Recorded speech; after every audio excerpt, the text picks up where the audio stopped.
Nicole Auerbach of The Athletic joining us now. Of course, a frequent BTN contributor, has been reporting quite a bit on this story. And Nicole, let's start with Tuesday. Take us back to the decision to reinstate DJ Durkin. He goes into a team meeting.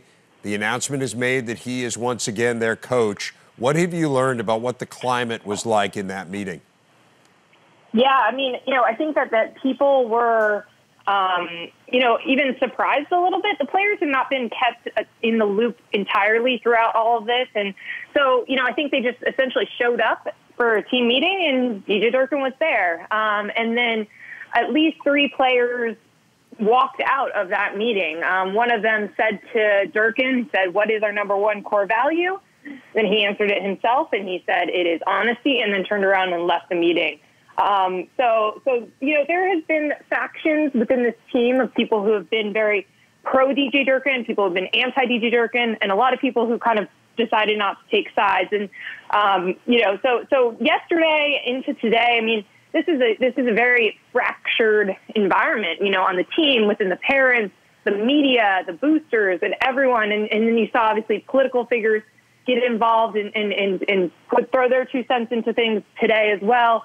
So it all just continued to snowball. And I think you also saw some of the players who were tweeting last night about how they were still going to keep fighting to get justice for Jordan. So, a lot of the players who were kind of, that anti-Durkin sentiment were essentially, the way that they've described themselves and framed themselves is that they are pro-Jordan McNair, and they wanted people to be held accountable for the fact that their teammate, their brother, died, and heat stroke death is entirely preventable and treatable, and they have just been hurting and upset about that this whole time. And so, they took yesterday's decision to reinstate their coach, to keep Damon Evans in his role as the athletic director, all of that kind of as a slap to the face, as, Jordan McNair's family described as well, a punch to the stomach, because they wanted people to be held accountable for their teammates' death and for, everything else that we now know about the culture that was going on at Maryland.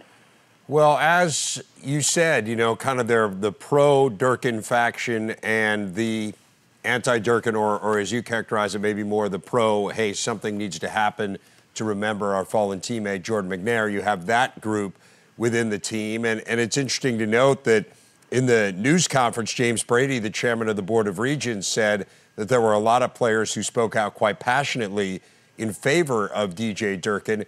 Do you have a sense as to whether the division in that team, the schism, kind of remains right now, and maybe now it's just a different group of players who are angered by the decision?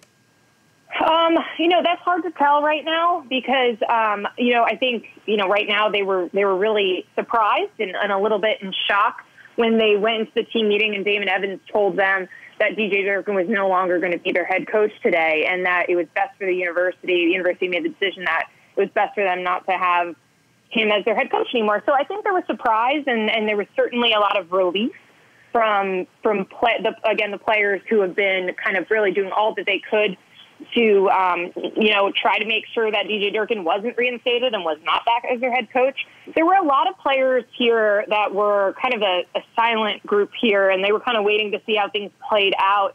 And I think what's important to keep in mind is that even throughout, these factions and the uncertainty of these investigations, the team has come together and played for each other well. And Matt Canada has talked about that. Matt Canada is now going to be the interim head coach again.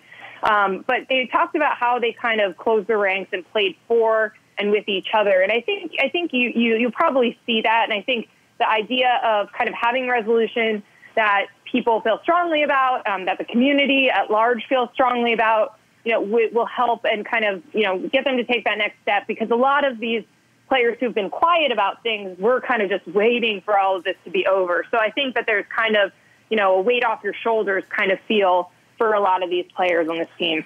Nicole, do you have a sense of how this went down? I mean, you had the Board of Regents who made the recommendation that DJ Durkin be retained as the head coach. Wallace Lowe made it very clear that was over his objections, but that he would follow through with that recommendation. How did we go from that point, incredible pushback, incredible negative reaction, to now a firing 24 hours later? Was this simply Wallace Lowe saying, I'm going to take matters into my own hands?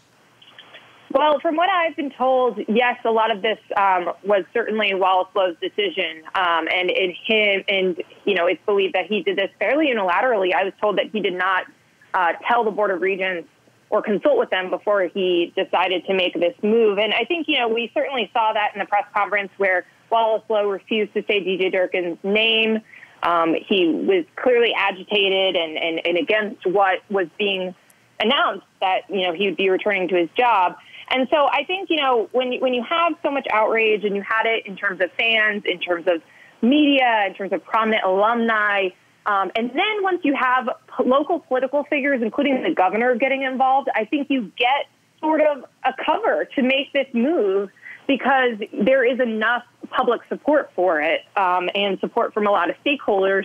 So I think, more so today than even yesterday, as the uproar was beginning, it was so loud by the time he made this move that I think he knew that there would be support for it. It's very similar in ways to, I had mentioned the players were tweeting about Jordan McNair last night. And I think as soon as one of them did it, Ellis McKinney being the first one, I believe, others felt, oh, wow, hey, this is people are responding to this positively. People aren't getting mad, for this pushback. There is support for this sentiment that I have. And I would assume that it was similar on a much larger scale for Wallace Lowe and his decision to, make the change and get rid of DJ Durkin. There was enough support behind it by the time he did it. Nicole, what are you most interested in seeing here in the Maryland situation going forward?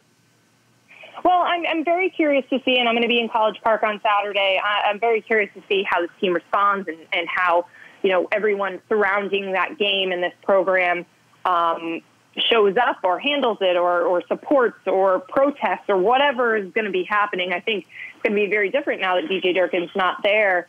But still, obviously a very interesting and pivotal time for the team and the players.